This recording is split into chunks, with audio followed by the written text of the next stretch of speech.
And we're live. What is going on, everybody? What is up? Welcome to the Intro and the Extro Podcast. My name is Brandon Smith, alongside Adam Pru, and our special guest today is Mr. Beecher. What's going on, Beecher? Beecher, what's up? How's everybody doing?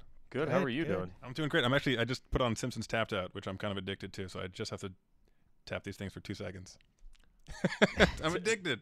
Have you ever played it? No, go ahead. Tap it's it. fun. No, it's mindless.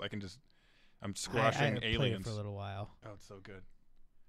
How Well, good? you know, my game, somehow my game, like, it exited out, and I had to, like, re-download it, Oh, and no. I lost all my, like, as far as I'd gotten, so I was just Oh, like, no. fuck this shit, so I stopped playing it.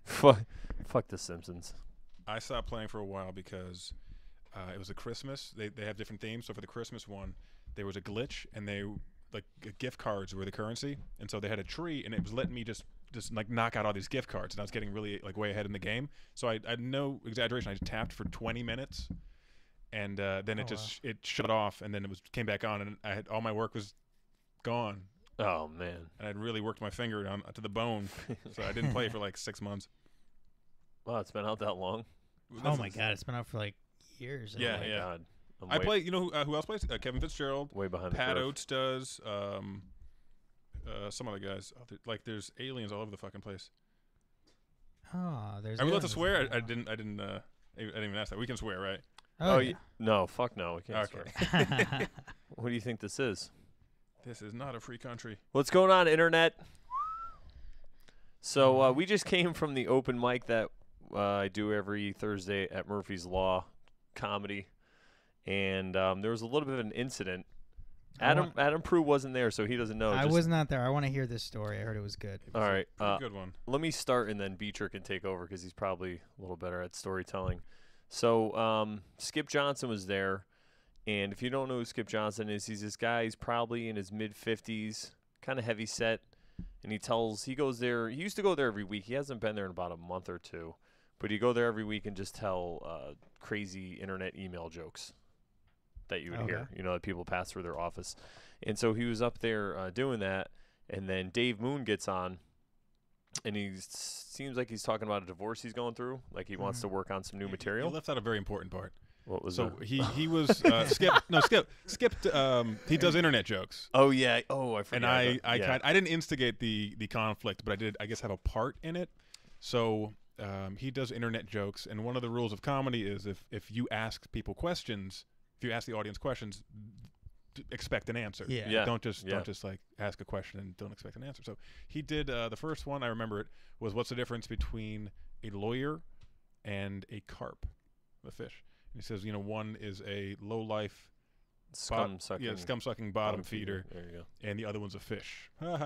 So I knew that one. He did a couple others, and then he did one at the end, and Didn't he's see like, that coming. what's the difference between a porcupine and a BMW full of lawyers?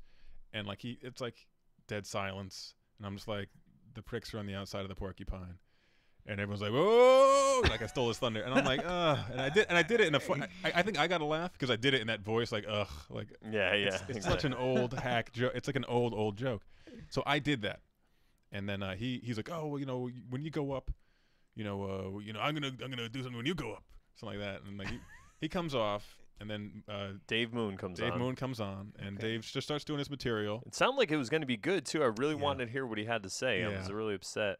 And then out of nowhere, Skip Johnson just, like, yelled out in the middle. Just started heckling, just interrupted him, and I said this. Here's the thing. I said to Skip, because Skip was sitting in front of me. When he sat down, I leaned into him. I said, hey, if you ask a question, you're opening yourself up to conversation, to an answer. Yeah. And so Dave didn't ask any questions, didn't want any help. No, it didn't want to. Skip Oh, started just God.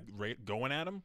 And so Dave was actually very funny. He ripped into him. And Oh, yeah, right off the bat. Like, Skip said something, and then he said, listen, I got to sit here through your fucking internet email fucking jokes. I didn't say one word. He's like, could you just keep your mouth shut? with your wig. With your wig. Yeah, he's like, you got to because the guy's got a Oh, toupee. really? Does he Oh, really yeah. have a toupee? Unnoticeable. Yeah, oh, yeah. Oh, I didn't know that. Yeah. You probably only saw him once. I see him every week. No. I just don't know. What's funny? Okay, my dad's a dentist. Okay. And he can spot caps from a mile away. Not exaggerating. He can just be like, that guy. And from across the room, that guy's got caps. I can't tell like hair extensions, caps, weaves. Like if someone's like, "This is my hair," like it looks like your hair. Like you know, I'm like, "Is that?" You know, I've dated girls and they're like, "This isn't real hair." I'm like, "You fooled me." Yeah, it took me a couple weeks to figure it out because I don't really notice that stuff. But for something, and I was like, "Oh yeah." So Dave Moon though right away, and he hit him with that, and then so Skip Johnson says, What was the joke that he said?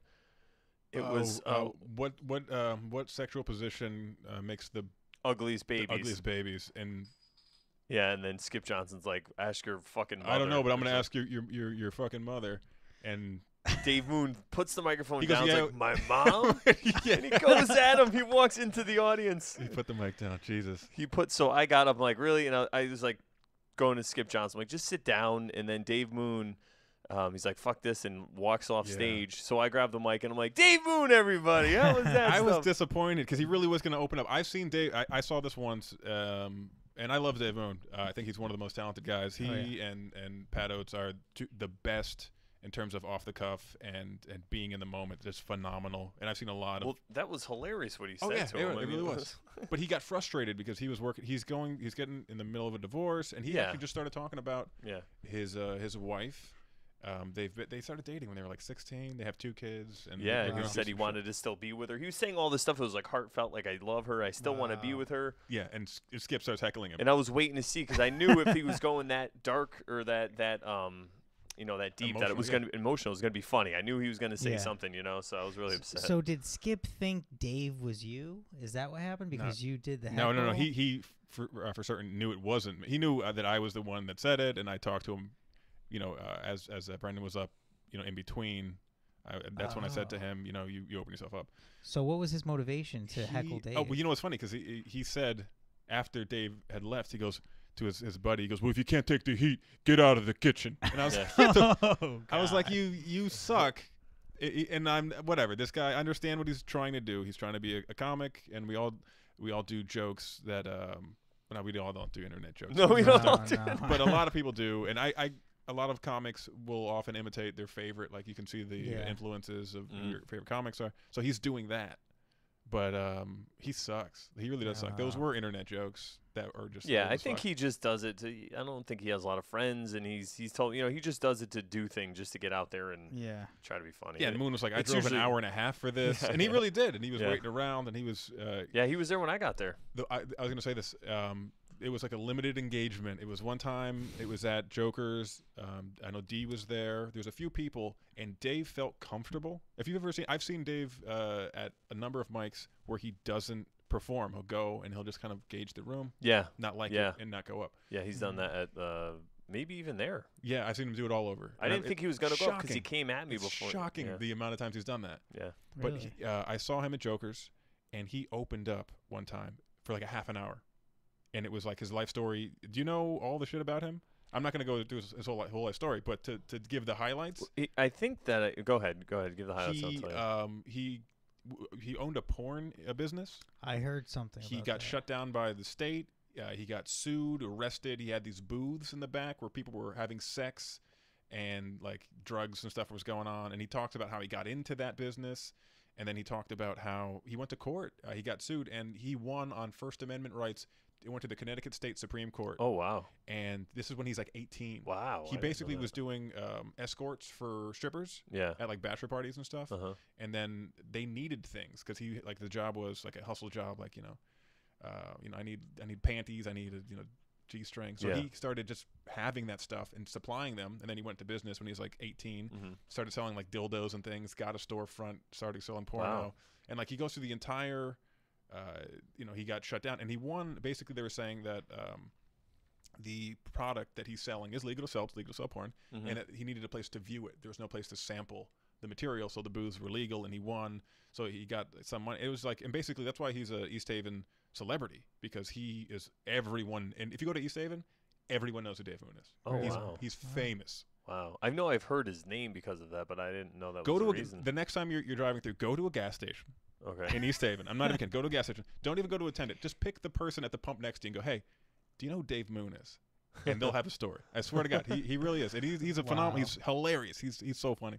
Oh my God, that's legendary. All right, I'm gonna stop gushing over Dave, man. Oh, you want me to see if he is single? Maybe we can hook you up. I think he's recently single. He is right? recently single. We got to have him on the podcast then. Wow, that's Yeah, a that'd be great great. story. That would be great. So if he's comfortable, he'll open up like a book. I was hoping he was going to do it tonight. I was disappointed. It seemed like he was about to. He was was. going into some emotional stuff. He was. And then good old Skip Johnson hasn't been there in 2 months. Is like, well, you know, yelling out stuff. Yeah. Oh, it was horrible. And then he just ripped him apart. So I figured Skip was going to be quiet because his friend one time was there. The guy that was there with him tonight was there, and he was being really loud and talking, and I had to like yell at him and calm him down. But and so he came up to me tonight. He's like, I'm not going to talk. I'm like, all right, good. Yeah. But then Skip talked. Yeah, actually, I remember there was one time I was there, and the guy, and I actually listened to it because I was going through some of my sets, and I remember I said he looked like Gollum in a Hawaiian shirt. Oh, He was yeah. a little guy, and he was like just wouldn't shut the fuck. Izzy was on stage, and he was heckling Izzy. Oh, jeez. And then he wanted me. I was sitting at the same table or next to him, and he wanted a high five. And then when I went up after her, and I was like, the reason I wouldn't high five you is because I don't high five people who heckle my friends. Oh, yeah, I remember that. Yeah. I have it on my phone. That's funny. And this yeah. was at Murphy's? Yeah. Oh, Yeah. wow. You know, that's the one thing I have to say that doing mics like Murphy's is great because it makes you deal with situations you're not ready for. Oh, yeah, like fights. Yeah. Oh, I know what you mean, though. Like there's a heckling. video of me. I was hosting the Joker's open mic, and it was like near Thanksgiving, and I was on stage, and I had the list, and you know I'm trying to get people going, and it was like one of the first few comics, and this guy, I'm trying to, you know, I'm really like it's a thin crowd, it's right before Thanksgiving, almost no one's there, and I'm trying to get him laughing, and I'm calling up the next guy, and he's walking in front of the stage, he's got a guitar on, and like I'm trying, you know, I'm honestly trying to make everyone laugh. He heckles me as he's coming up, and I'm like, are you this guy? And he's like, yeah, you know, I'm gonna be better than you. And I'm like, and we kind of got into it for a second. I was like, you know what, sit down, I'm gonna call someone else up, and then you can come up a little bit later. I'm not. He's like, no. So he comes up on the stage. He's an older man, got a guitar, so I have the mic in my hand. He tries to grab it from me, Oh, my God. hits me in the teeth because I have it. I'm talking into it. Good thing your dad's a dentist. Yeah, hits me in the Sorry. teeth. And then Vinny Pagano has this on video. He's sitting over in the roller coaster seats. Where is this video? Yeah, no, so I have the guy, and because hits me in the teeth. It's that middle thing, and so I grab him, and I look over, and there's like, you know, that little mini bar and the chairs, and I have him, and like for a split second, I'm like, I should throw this old motherfucker into the chairs, and I think you could probably see it in my eyes, and I laid him on his back like a turtle. I laid him on the bar. I laid him on his back with the guitar. He's got the guitar. He's like a 50-year-old man, and then he got kicked out. And his son was there to perform also. They were both going to perform. Oh, wow. And his son's like, oh, he's bipolar and he's an asshole and he's been a horrible father my whole life. Like it was. Oh, just, no. Yeah, He's the reason I'm at a comedy open mic. So I've seen fights.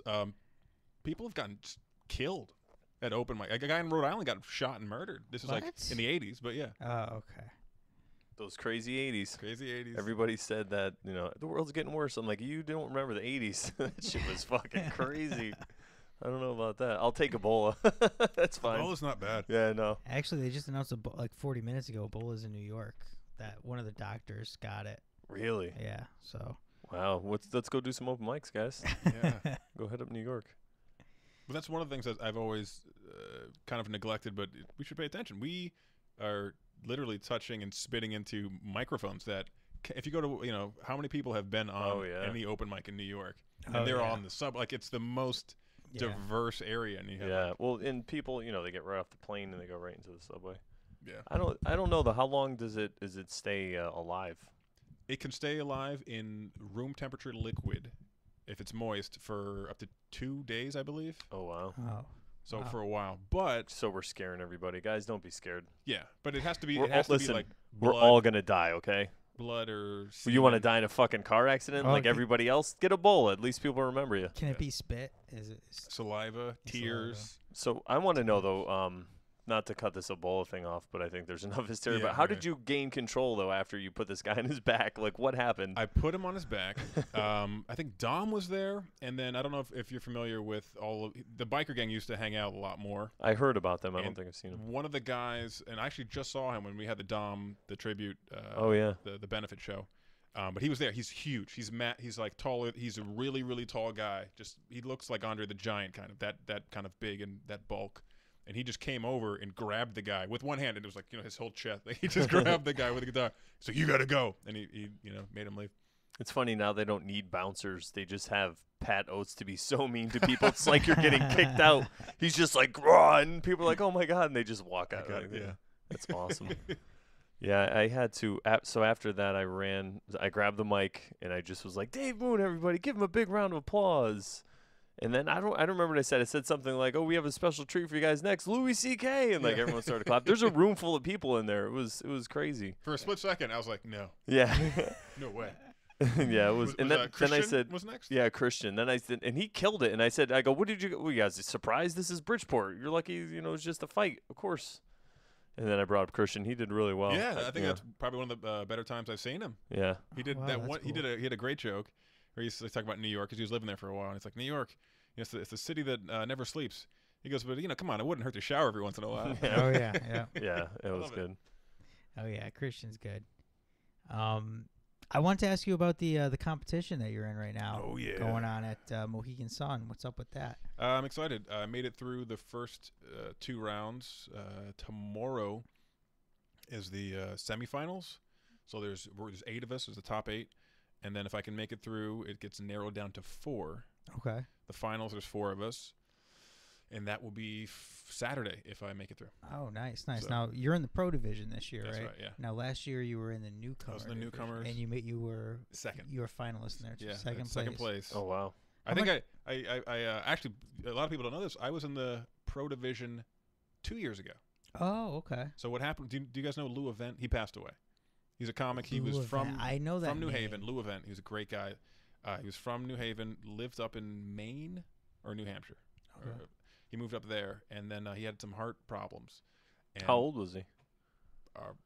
Our age, like maybe a little bit younger than us. So he was. Geez. I think he was 33. Wow.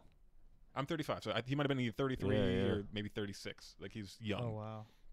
And so he basically couldn't make it to the pro division. They asked me to do it.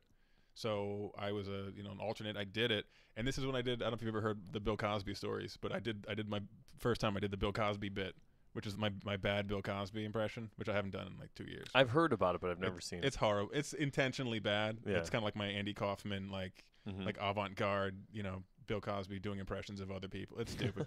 So I did it, and it was horrible. Like they were like first round, they're like, no one. Like you're going home. You're going home. Get him off. Yeah. Well, I figured, and I wasn't supposed to be there. I was the last minute, and I was like, if I get past the first round with this brand new bit and I haven't burned any material, then it would be a lot easier for me. But last year, number 2, boom, boom. That's awesome. Who won last year? It was this other comic. What the hell's his name? Pro division. It was Alingon Mitra. He came in first for the pros, and then Mike Fenoya came in second for the pros last year. Oh, okay. Yeah. Did you get a chance to speak to Alingon? Yeah. Alingon, he is phenomenal. He won the last year was the funniest comic in New England. Now it's the East Coast, but he won that. Then he won the Boston Comedy Festival. Oh wow. And then he got on Last Comic Standing, did really well. Got eliminated, but then he was the crowd favorite or whatever. Oh, he yeah, tweeted, yeah. had that tweet. Oh wow. Campaign, and then he just did Montreal this past year, so he's really killing it. He's doing really well. Yeah, Montreal, that's like a big deal, isn't it? I don't think it's, to be honest, I don't think it's as a big deal as it once was. Oh, okay. It's still a huge deal. I mean, I would love to do it. I would just go to watch. Yeah. But because a lot of it's all industry, and he told me I saw him fairly recently up in Providence. We're on the same show. And he's like, it's kind of weird. He's like, because you're performing for industry. So what happens is, he's like, they're not really laughing at your jokes. They're not like a real audience. He goes, it's like they're taking notes. They're like your height, and they're just writing down information about you. Really? And they're not laughing, but you're still just going through the motions and doing. So I was like, cool. Well, it's interesting. It's an interesting take on it. Yeah, that is. That is pretty. That was in Montreal. That happened. Yeah. Wow. Just for laughs. He did the New Faces, which is I've heard that's the one that everyone wants to get on, or the Fresh Faces or the New Faces, whatever it is. Wow, that would be awesome. Yeah, I heard that after you turn 36, they don't consider you as a fresh face anymore. I don't know if that's true. Oh no! But really? Look at this face, guys. It's fresh. Come on. I'll be 36 in February. Oh, I don't no. think I have a chance anymore. When is it? It's I'm not gonna get on it this year. We'll make it like a South Park montage like thing. We're getting him to Canada. We'll fly a plane and they have to take you. Yeah. Actually, there's another great podcast which Mike Holmes put me onto. It's Industry Standard. It's Barry Katz's podcast. I think I've heard of that. It's great. Yeah. It's great. Sounds And familiar. he talks about it's all actually what's funny is Axelrod. I emailed him because he got a shout out. They were interviewing one of this comic who lives in he started off in Westport in Connecticut, and now he's like a writer out in like Hollywood. And he's like, "Where do you start?" He goes, "To Treehouse." And right away, Barry Katz was like, "Oh, you're Brad Axelrod." I was like, "Oh, that's, wow. that's a great name drop." And you have Yeah. somebody who Yeah. So Well, he's been in it for like 30 years, right? yeah, he's been doing it for a while. He's been got all the old 8x10s, the glossies of like Andrew Dice Clay and Oh, wow. Seinfeld. Yeah, That's cool. Jay Leno when he like had like a normal sized head. Oh man, it's funny that you brought up that the Bill Cosby impression that you used to, because I saw the I saw your video on YouTube at the Comedy Cellar, Yeah. and I wanted to ask you how you got to perform there. It's such a prestigious stage. I It's thought like you the were going to elite ask club. me about Bill Cosby being called a rapist by Hannibal Buress. Oh, That's what I thought you were going to I ask did me. also hear about that. That Wha- was, what's that was your- all over. What are Facebook. your takes on both of those? Well, We'll do the Comedy Cellar one first. Okay, Comedy Cellar. It's pretty simple. I took a class. Rick Crom was great. He offers a class, and the graduation shows you get to perform at the Comedy Cellar. It was actually now I think they no longer do it at the Cellar. They do it over at the Cellar at the Village Underground, which is around the corner. Oh, So okay, yep. You don't get on the same stage, so Yeah. it's kind of like that Yeah. ship sailed. Yeah. I do recommend his class. People always ask about like have you ever taken a class? Yeah. I took the one at Jokers. You took the one at Jokers. Yeah. Okay. Did you ever take a class? No. Some people do, some people don't.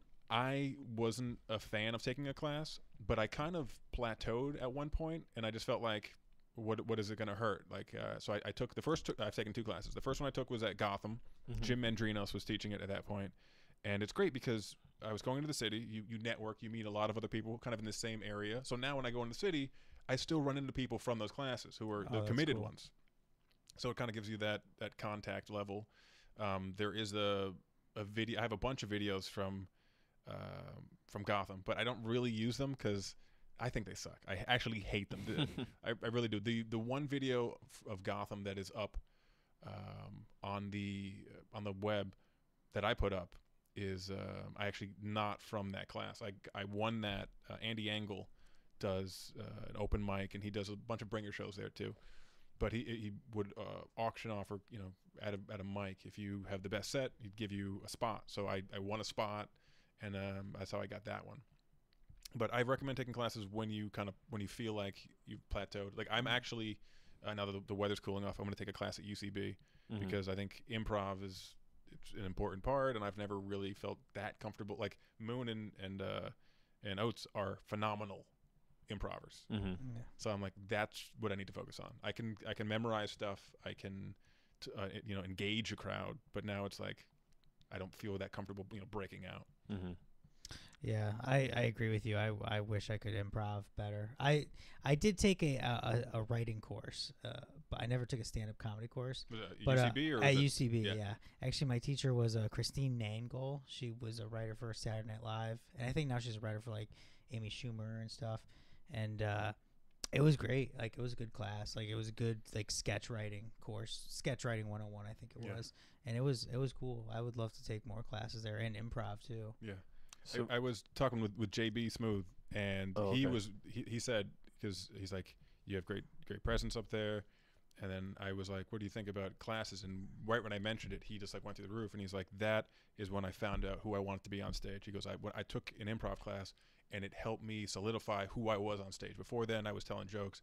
And so he's like, you got to take one. He's like really intense about it. He's a really intense guy, really super nice. Mhm. But he was like, take a class. And I was like, all right. Oh, that's awesome. Yeah, taking it. I'm taking it. So what do you think you Nice. took out of the Comedy Cellar class? I met a bunch of people. When did you take that? probably 2 years ago. Okay. So it was a while ago. What did I met a bunch of people. In terms, like, that's the thing about comedy. There are certain key points that people can kind of demonstrate for you, but they're not going to make you any funnier. Yeah. So yeah. it's not like I got funnier. I did have a lot of fun. I felt like I was in a professional writing group for a moment, because what we would do is we'd meet in the space. It wasn't at the Cellar. It's in a separate rehearsal space. You meet and you end up, you have a set, you do your 5 minutes, and then you get, constructive criticism from everyone else. And, we kind of tag jokes, and we kind of say what we think about the delivery. And it's really just workshopping. And I loved it. I really had a great time doing it. And just the idea of it, I felt like I was like a writer. Like, all right, this guy's presenting something. How can I mold this into something that would be better? And a lot of times, and I'm not exaggerating, a lot of people would take some of what I had to say seriously. And I was like, this is great. It felt good. Oh, wow. Yeah. That has to feel really good exchange. Definitely. Yeah. Was it an advanced class? It was the advanced class. Okay. He had 3 levels. I'm not sure exactly how he's conducting it these days. Okay. Because there was some issues where if you've ever listened to Doug Stanhope, and I think he wrote it out, Doug Stanhope has like a diatribe against comedy classes, and he rails against them. He calls, if you teach a comedy class, you're the scum of the earth, and you're taking advantage of people. I see what he's saying on one point. There's Right. some of that, but like you said, this is more, it's advanced, it's constructive, it's people getting together, having a good time. Right, yeah. But for this particular instance, he, due to scheduling conflicts, allowed non-advanced people into the class. Gotcha. Like, it really was just, I want to take this class. And like, some of the people were very, I could say very mediocre, or very, they were just, like, what do you, like. Plus, nobody wants to admit that they're a beginner, or, like, well, I'll take the, sometimes people get into it, but. Yeah. I just thought that, for advanced, there should be some sort of more strict criteria, but I understand from a business standpoint, you want people to take your class. You got to fill the seats. And it didn't, ultimately, it didn't hurt that person who was a fucking moron. Wow. No, it really was. It was, I mean, just kind of like, it's almost like the weakest chain link. Like, it just dragged. Like, if you were a boat, it's like this one guy sticking his hand in the water, like, just slowing you down. I was in the Marines. I know exactly what you mean.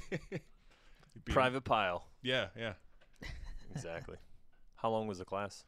I don't remember this. It was it weekly?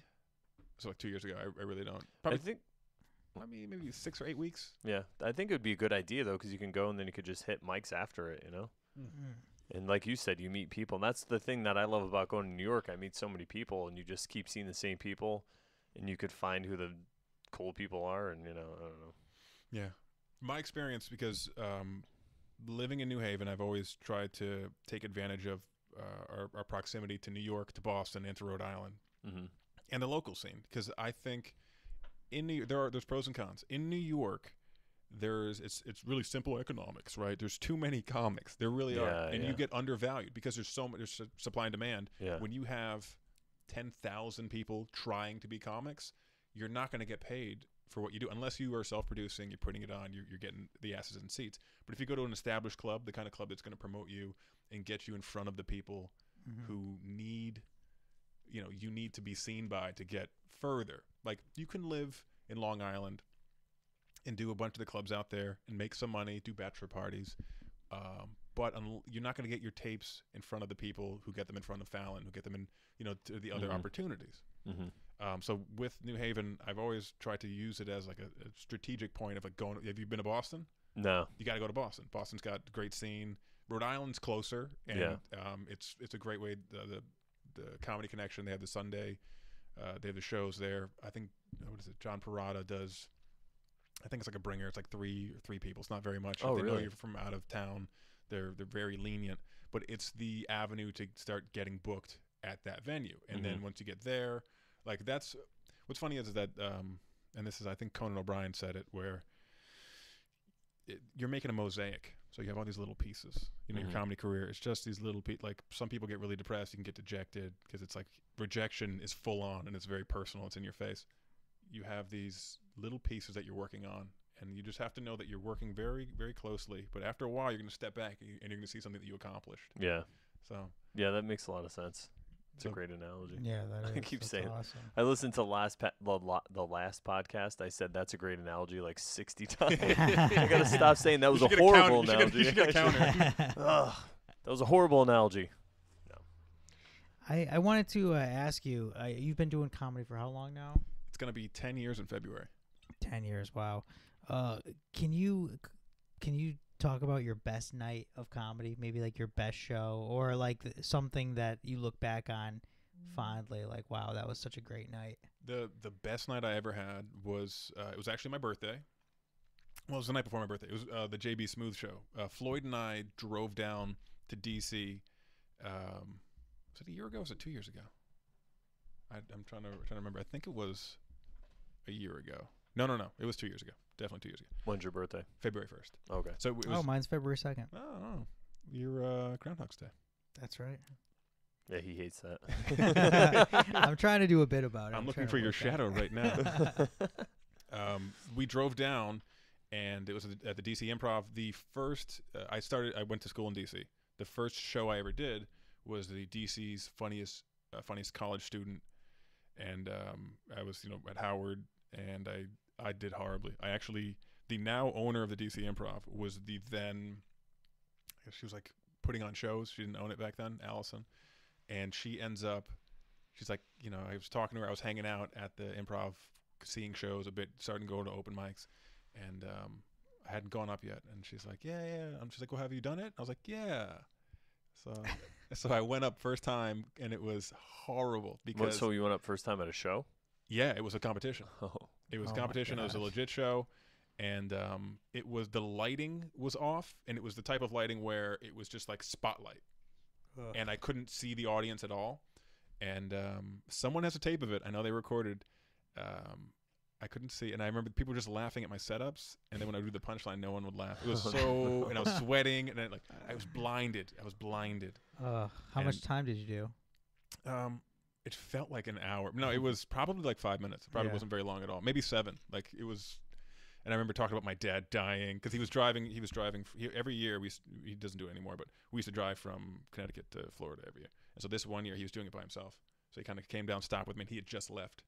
And I'm like, oh, he's probably dead right now. It's pretty bad.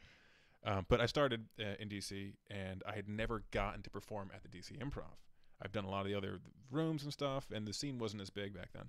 So when I went down with Floyd, it was such a great way because I finally got to do the Improv. This is after 5-6 years. This is like I haven't ever done that room.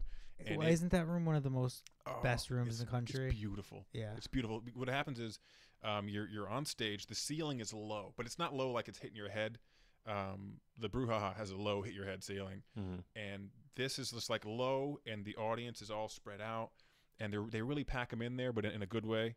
And I had like 10 minutes, but it was like 7 minutes of like 7 minutes of jokes. Like the rest was just laughter. Like I would throw out just something witty, and it would just like explode.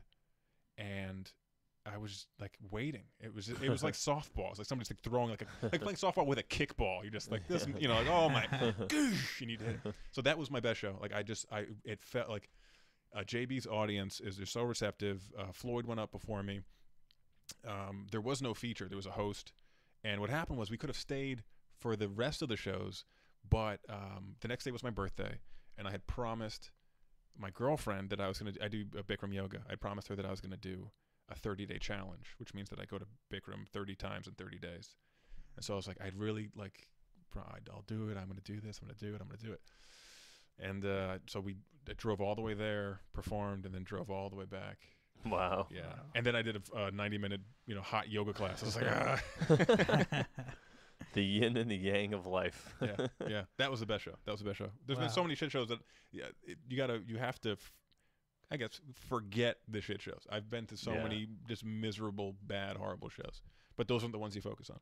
But I think those are the ones that build your character. You can't become a good comedian without going through that. I heard once that somebody said that Dave Attell said he basically bombed for 10 years and then he became good. Yeah. It's because he was on stage for 10 years and it was his new home. He just got so good at it that his material is great, but he just interacts so well. I don't know if you've ever seen him, but he always has something to say. He's like, boom, boom, boom. That's just from going up there, maybe allegedly, and just eating shit for 10 years. I'm sure he didn't. That's probably just something he thought. But I love Dave Attell. I have Dave Attell stories. Dave Attell knows me. He doesn't know me by name. I know that, but he definitely the first real comedy show I went to. I think I was maybe 21. And I went to the Comedy Cellar. I went with a group. It was my sister, my now brother-in-law, a couple cousins, my cousin Junior. Put it all together, and we showed up in this big fucking limo. You know what I mean? And I remember we were upstairs at the Olive Tree Cafe, and at the time I had this giant afro. If you look at my Facebook profile picture, it's two back. You'll see me with a giant afro. That giant afro. Nice. And I went. I remember I wanted to go to the bathroom. I didn't know where the bathroom was. You have to go downstairs. There's no bathroom upstairs at the Olive Tree. You have to go downstairs. They give you a little code for the door. You go downstairs, and you have to walk past the stage. There's the front row. Oh, that's why people walk by there. I always wondered because I've been there and I've seen people. All right. Okay. Yeah, wow. You have to. There's the stage. There's the front row facing, and then there's the walkway, and then there's seats in back, and then seats over here and seats over there. So I walk past, and I remember Jeffrey Ross was on stage. Oh, jeez. And he goes, "Holy shit!" He's like, "Is that Diana Ross? I want to fuck you, Diana Ross. I'm gonna fuck you." And I was like, "Holy!" And I went in the bathroom, I peed, and I came out, and then he was just like, "I'm gonna fuck you later." All right. And so I went upstairs, and then I think Godfrey was hosting. So we then, we went back upstairs, waited in the line, went inside. Godfrey was hosting, and it was Good Friday. I remember it was Good Friday. Because I had this giant, and he made this big thing about Jesus. Because it looked like I had a giant halo on my head. Oh, okay. No beard, just a giant halo, and so that was my first comedy show. But the other comedy show I went to a Little Richard concert. my first with my parents, my sister, my parents, and my Uncle Tank, and it was in Westchester at some big. It's like an amphitheater. It's round with a circular stage. We were a little bit late, and I'll never forget this. We're a little bit late. And we're going through, and it's kind of like you go into a ballpark, you got to go through that little tunnel. And I just remember hearing all these echoes of laughter coming out, and I was like, "What is going on in there?" And I'm just walking through, and it was like, I don't know who the guy was at all. I wish I knew. And he was killing, and he's on this rotating stage in the middle. He's making fun of the room. He was spinning it. I'm on a big record player, there's stupid stuff. And I just remember just being so enchanted with it, and be like, "Wow, that's I love it. It's great." But with Dave Attell. I've known him since then. I met him and started doing comedy. I let him know, and I've got stories. I've got Dave Attell stories. Well, I'd love to hear him. Yeah. No, some of them are bad. No, okay. There's one. He's made fun of my mohawk. Oh, and yeah. It's on TV. It's on TV on his Comedy Central. That is awesome. Yeah, that was great. So that's my only good Dave Attell story. I've got a few. This is back when he was drinking quite a bit. Dane Cook. He kind of swept the New York scene. Yeah. Right. Just not even the New York scene, the whole comedy scene. He started up in Boston. He, came in and conquered New York in a weekend. He was a machine. So this is right around the time when right before he was hosting Saturday Night Live. So he had already emerged. He's killing. He had his half-hour special. He's got all this industry, star fucking him. And he ends up, he's hosting SNL. And he's sitting at the table, and there's a bunch of SNL writers, and that was kind of the buzz because I would go in for a year and a half. What I was doing was I had just graduated, and I had been doing comedy my senior year. So I did for kind of 2 years, came up to Connecticut, and then Monday through Thursday, I would go into the city. I would leave Trumbull, was where I was living at the time. I would leave Trumbull at 3, and I would get into the city at 4:35. Park, Mike, all the way till the night. Stay, have a few drinks until 2 in the morning, 3 in the morning. Drive home, and I did that for a year. And you were working at the same time? I was not working. I was putting myself into debt. Nice. Which I'm still kind of paying for. But that's how I got to know a lot of guys, and I got, I do know a lot of the guys who've been struggling at it, who've been doing it for a while in the city. But yeah, that's how I got to know Dave. He was not competitive, but when you're Dave Attell, and he had already, and Insomniac was already, I think, just off the air. Mm-hmm. or he had just done that. Like the final one was where he did it around the world. I don't know if you remember. Yeah. Yep. So he did that special, and you know, Dane's at this table, and I actually, are you familiar with the layout of the olive tree? No, When you look at the marquee, you see the lights. Yes. Right above, there's a seat. Yeah. There's these 2 windows that open up. Okay. So Okay. No. there's like they have the slate tables that you can write on, and it's just like a table sitting right next to, like, this is the marquee, and you can look out in the street. Okay. I was sitting like right there. I would usually just get a beer, sit there, hang out, smoke. I was smoking at the time. Go ahead, whatever. So they're sitting over in the booths over here, and I see Dane and a few of the writers from SNL. Everyone had been talking about those are the SNL writers. So I'm just sitting over there, minding my own business. I know they know I'm there, but I'm not like Googling them. Yeah. So Dane Attell walks over, and he's drunk, and he just kind of like interjects into what they're doing, and he's just like, and he's like just going, like, leaning in on them, and they're all just like, at that point it's like, they're kind of being berated by a guy, like, he's Dave Attell, but yeah, he's a fucking guy. He's drunk. Yeah. And he's like, right, like, in your shit, and they're looking over at me like what's going on? I'm like, oh, what's going on?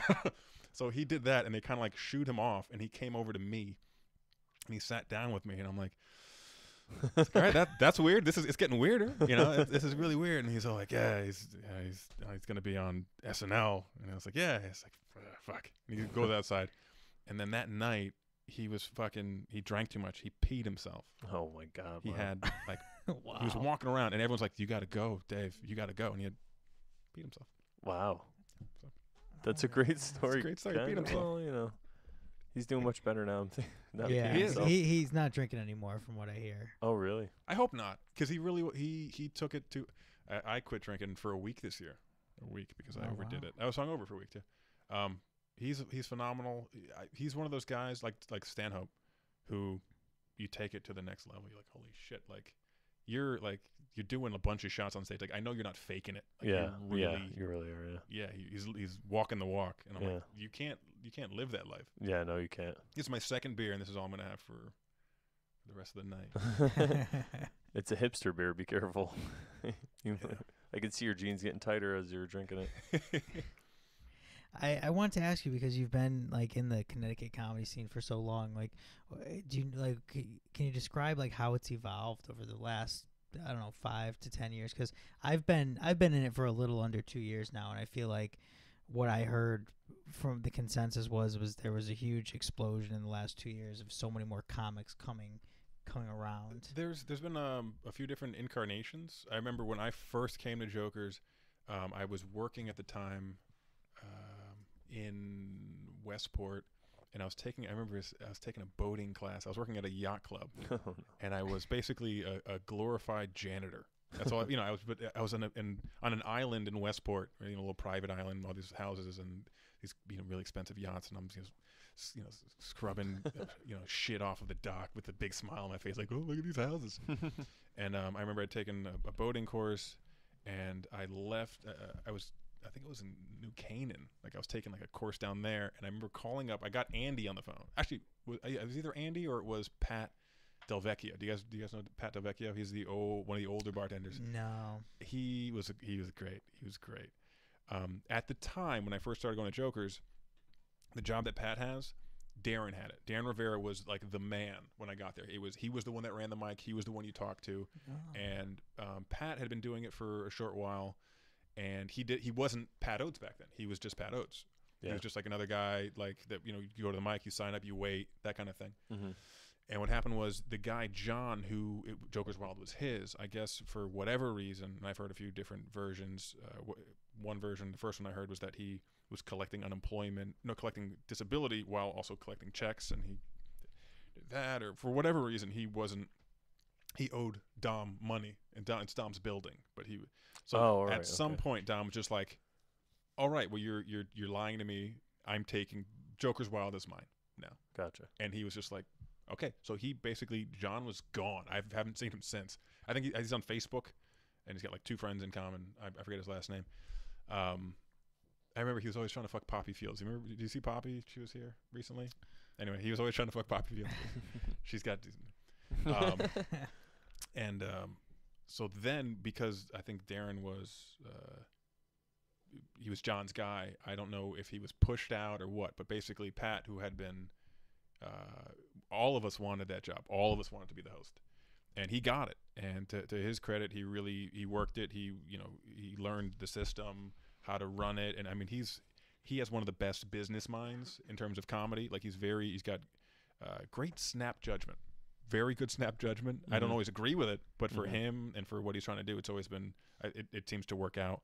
So he did that. He moved over to comics. He kind of passed it off to Dan, and then whatever, the transition back now. But yeah, this it's kind of gone through.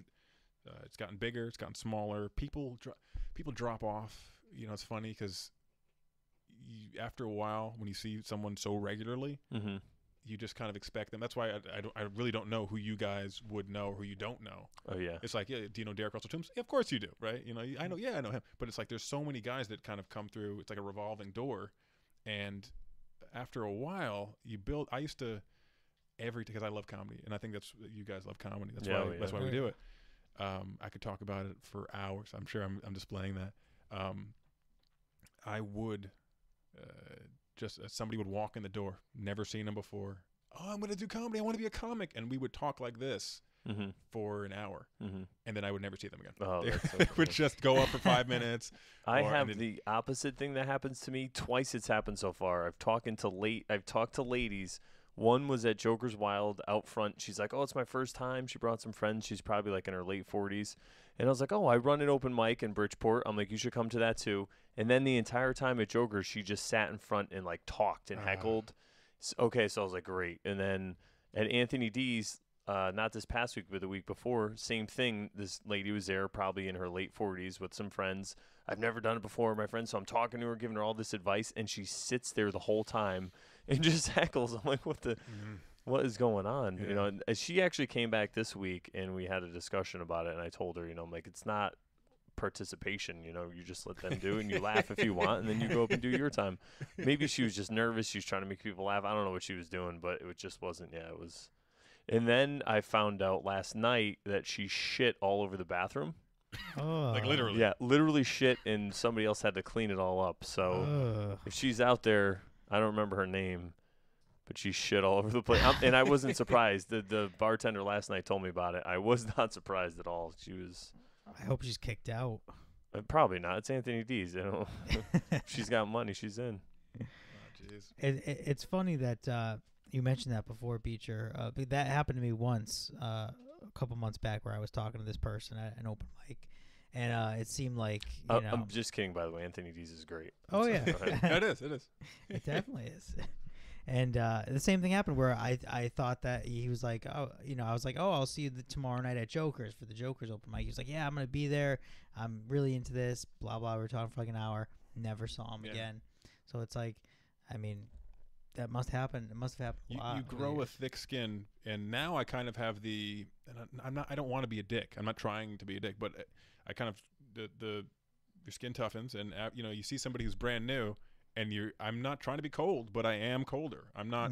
If I see you for a month every single week, warm up. If you make me laugh, that's a different story together. Yeah. Even if it's your first time, if you're up there and you are hilarious, yes, that opens up the door. But if you just go up there, you're trying out some stuff, and then you're like, oh, that was all right, and you want to talk? No, I don't want to talk. I don't wanna talk. All you have for me is like demands. Like typically, people who are brand new in a comedy don't have anything to say about it. And they're all questions, and it's like a. It's like, you know, you can only do it so many times and see so many people not come back. Yeah, I know what you're saying. Yeah, I try to be as encouraging as possible to people. I get people that come to one or two of my mics, and I'll harass them on Facebook. I heard you described as the Chris Hardwick of Connecticut, and that you are building an empire. And I was like, that's pretty funny. I like that. I like that a lot. I like that. Well, I explained this on the podcast with Rebecca, the last one. The reason I do the open mics is because if it's just on me to go to an open mic, I might make an excuse to not go, like to Joker's. Yeah. But if I have to run it, then people are depending on me, so I just automatically show up. Yeah. So I think I know that, so I'm like, all right, I'll start these open mics, so then I will go. So now that's why I go. I'll tell you what, from a developmental standpoint, running an open mic is much more beneficial. You're going to have more time. you have the structure of not just you can obviously work on your jokes, but you're forced into crowd work. You're forced into dealing with the situation. Dealing with fights like Yeah, tonight yeah. and stuff. Yeah. Well, I'm trying to think. There have been other fights. I mean, okay, so Jackson. Yeah. Mhm. Oh, Jackson yeah. got We're actually knocked out. He's going to be on the show. On the podcast. Oh, Yeah. ask him about it. Maybe Monday. I'm not sure. I got to work It was it Chris out. Clark. You know Chris Clark. Which one's Chris I Clark? know Clark. Chris Clark. Chris Clark knocked Jackson out one time over some stuff. I know. Oh, jeez. Moon got his ass kicked one time. I heard something about that. I I think. didn't Yeah. hear about that. Yeah, and it was, I think, a misunderstanding. There's a bunch of, I think, Rhode Island guys, or it might have been Boston. I think it was Boston guys, and they just came down to Jokers. And there's just an understood courtesy you extend to out of town guys, where if you're running an open mic, the courtesy is like, I realize you drove an hour and a half, 2 hours to be here, and you have to drive back tonight. Yeah. So you try to get them up as soon as possible. I think Moon was guest hosting, and somebody like rubbed him the wrong way for one reason or another, and because of that, he slighted the whole bunch.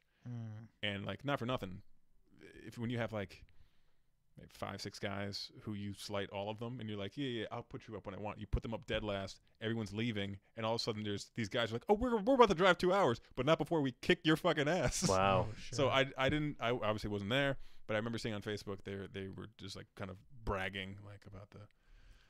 Oh my God. So, but I mean, I've never been in a fight with 5 people. Yeah, that's not Yeah. unless you're Chuck Norris, I guess. Wow. That's crazy. Yeah, I think if people, I get guys that come like Ryan.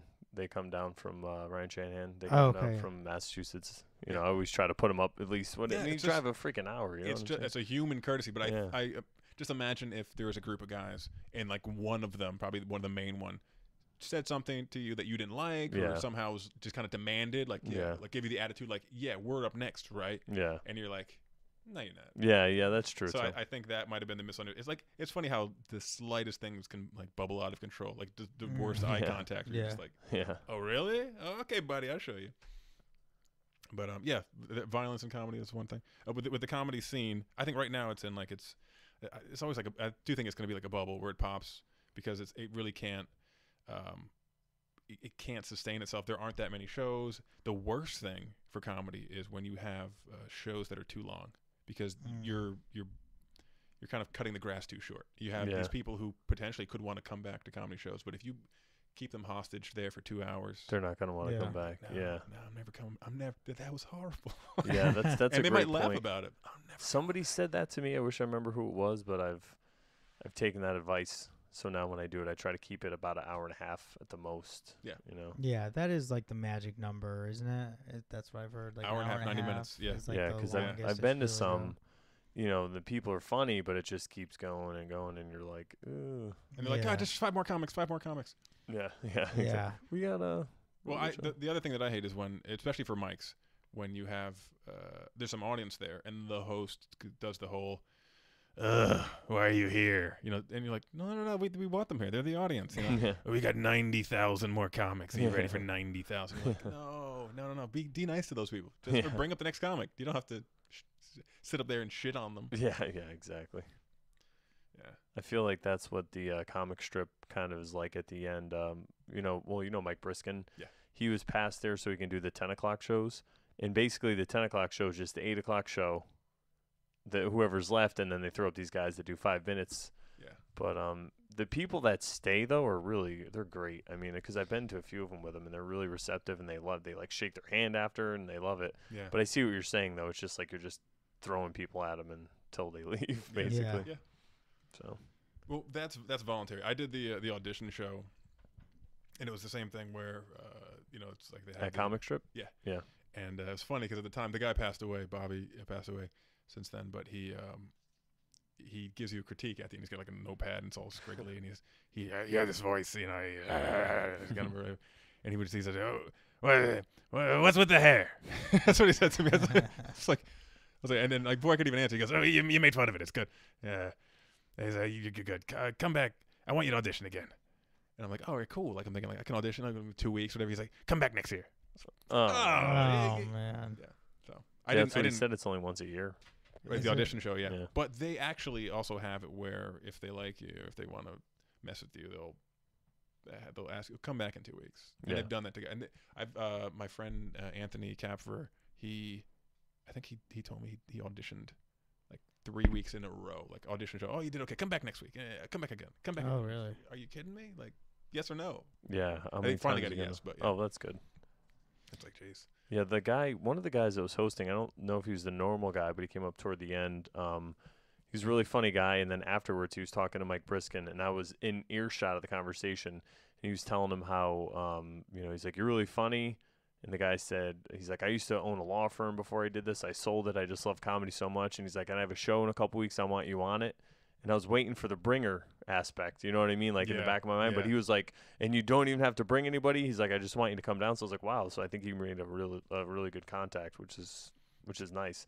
Because you never know. I mean, especially, I think when you're younger, you might be a little more naive. But we're in our 30s, you're going to be, you know what I'm saying? So we know, we see the sales pitch coming, you know, and that's what I thought it was, and it wasn't. I was like, oh, I'm a dick.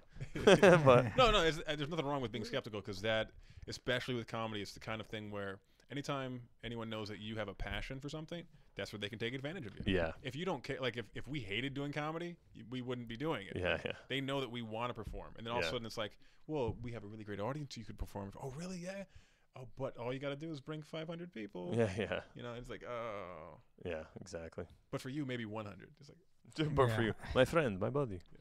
Yeah. It seems like it used to be a lot easier to make a career as just a touring comedian back in the 80s and 90s, or well, more so the 80s than the 90s. But compared to today, I mean, people can consume comedy, you know, from their house, from the internet. Yeah. So like, how can we really? What's like the best way to go about trying to make money doing this? Do you have any idea? My thought is it's a little bit odd, but it's basically, I think, because of reality TV and just the diversification of all media, like the idea that this is like a television studio. I mean, really, I mean, it's low in terms of the camera, like if you know, but everyone now can produce. There's more content than anyone could possibly take in. Yeah. So I think what's happening is that the value is no longer, like, you can make money off of live shows. You want to build a fan base, do all that stuff. But I think the value of what we're doing is, like, we live in a celebrity culture, and it's not that like, oh, I want to be a big celebrity, I want everyone to love me, but I would like a certain modicum of respect when I go somewhere, and it's almost like recognition of an artistic merit. And so it really is. I don't want to be like a dick and try to be a kind of all hierarchy, but that's kind of what comedy, I think, is going towards. Bless you. I think it's like, we have it really is kind of, it's all about different levels, and it's like a gigantic, our entire economy, gigantic pyramid scheme. It's a gigantic, like it's not based on really anything. It's just that there's people in the top who have money and influence, and at least with comedy, there's talent is involved, hard work, and those are two things that are really cherished amongst comics. Like, not for nothing, but you know, when you see somebody who is working hard and who is very funny, you're like, yeah, I totally respect that person. Yeah, it's deeper than just I like them. You like, I admire that. So I think what ends up happening is it's that kind of social structure where, and it's not that I think the audience is beneath the comic, because that's not the case. Without the audience, there is no comic. So there's this kind of symbiotic relationship where the comic is saying things, maybe thinking things that the audience wants to hear, and then they love it. You know, if you are putting out it's almost like shitty for our entire culture that Jeff Dunham with his racist puppets has such a huge following. But and I do believe that people are good. There's so many good, smart people who are just wonderful. But the hard part now is just kind of building that audience to get people with like minds. Patton Oswalt is a great example of that. Oh yeah.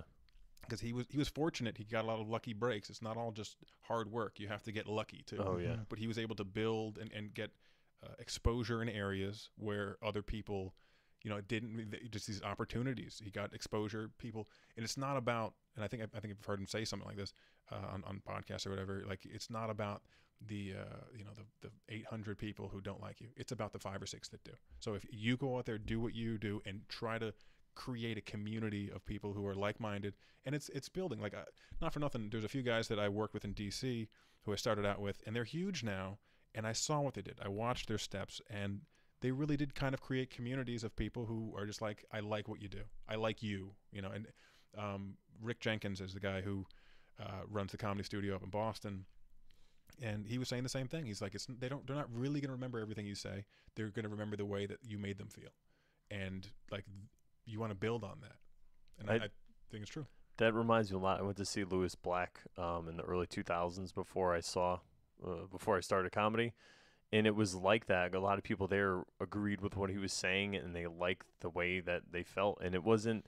Lewis Black sells out everywhere, and you don't really seem like he had a couple TV shows and movie or two, but doesn't have a big regular presence. Yeah. But he still sells out everywhere he goes because people do the same thing. They just love him. Yeah. And he's got a unique angle. He's himself. Yeah, and he's saying things that I think people think, but they're maybe afraid to say, or they didn't quite put it together. But then when he says it, they're like, "Oh yeah," you know. It's like that's exactly what They're like, I had this feeling inside and I couldn't describe it, but then when you said it, boom, and that's what makes them laugh. Also, I think I respect comics who can. What he's doing is two things. He'll reaffirm your beliefs, and there's nothing more comforting than like somebody saying what you think you like. Exactly. And that's what I was saying, man. You might be a little more articulate, but that's what I was thinking. Yeah. And then the other part, which is I think the next level up, is when you can. And I think Bill Burr, who's my favorite comic. Yeah. Bill Burr is my favorite comic. When he is able to take a subject and change your mind about it. And when you're like, oh, I didn't see it that way, and that's even harder. That's harder than reaffirming someone's beliefs. To change someone's beliefs, with humor is just that's next level. I want to. We're at an hour, so we should wrap this up soon. But something that happened to me recently is Jim Jeffries. Yeah, have you seen his new special? Yeah. He gets a really anti-gun at the end, Yeah. and I'm more pro-gun because I'm pro-rights. But I listened to everything he had to say, and I agreed with a lot that he had to say, and I was like, it makes a lot of sense, and I would love to have a discussion with him on certain points. But he talks about like I'm like, oh, that'd be great, But he talks about my favorite analogy he makes is I love to do drugs, and he goes, some people just went way too far, and now I can't do them. You know what I mean? And if you haven't seen it, watch it. The Jim Jeffries special, the new one. It's great. What's the name of the new one called? Oh man, I should probably Google it. It's on Netflix, but it was really because I saw it coming. I'm like, because I saw the last episode of his show and he got really like anti-gun, and I'm like, here we go. But yeah, it was really, really. And then he even said that he was like, half of you don't even realize that I'm probably joking. It's Bear. It's called Bare. Yeah. Oh, it was great.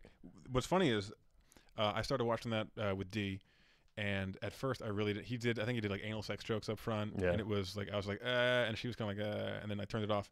The next day I started it back up, and it went right into that. And it's prolific. It really is. Like everything he's saying is true. His arguments are on point. It's political. I like comedy that's challenging. Yeah. And I was just like, I wish D had watched this because it's like he talks about Sandy Hook. He talks about and his arguments are flawless. They really are flawless. They're great. It was that one bit made me a fan. It's funny how one and the rest. I mean, he does, and we all do dick jokes. We do fart jokes. Have you seen his show? I didn't see it. No.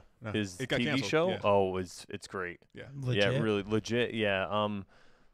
But I mean, I've only been doing comedy for just over a year now. But by watching that show, it's really I see how he takes his person that he is in real life. I mean, it's a show, but I see how he'll say something and something funny happens. Yeah, he's a comic on the show. Okay. So it's basically about him. So the whole thing with his gun thing started because of something in the show, but he got robbed. Yeah. Well, it was on a show. Somebody heckled him, then they shot him after, but it wasn't really. It was just in the show. Okay. But I see other things that happen to him. Then he says things in front of people, and then it's funny. So then he translates it on stage. So it's him. He really found his voice, and I found that it's helping me a little bit. Yeah. Just maybe a little bit, but it still helped me find my voice because now I like to do comedy where when I say something, if someone says something in a regular situation, I say something that's funny, I try to translate that on stage because it's something that I said instead of making a joke. Right.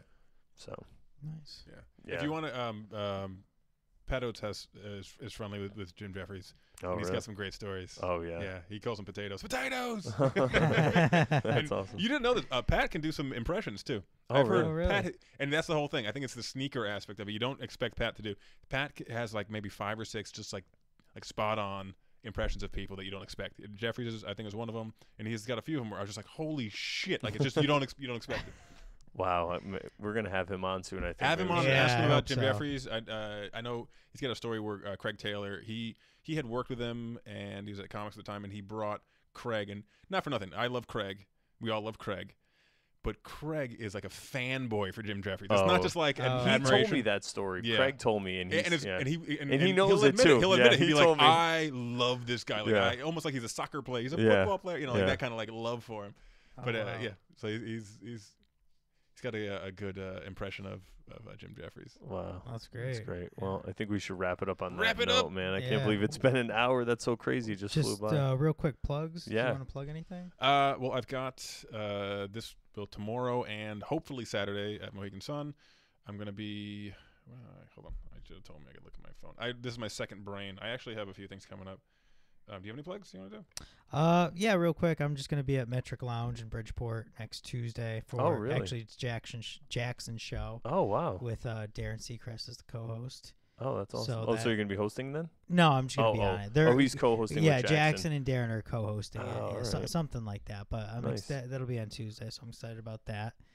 And that's it for next week. I guess I could plug my open mics every Monday at Anthony D's in Milford, Connecticut. It's at 7 o'clock is the sign up now, and then we start at 7:30. And then we do Thursday nights at Murphy's Law. We were there tonight, get there by 8:30. We get going by 9. And I'm doing Sundays at JC's. I'm not sure. I might move that, so I'm not sure what's going on with that. But keep you posted at comedylol.com. So if you want to come see us or see a show or any of these guys, you can find all the links right there at comedylol.com. Okay, so I got the Mohegan Sun this weekend. I'm going to be at.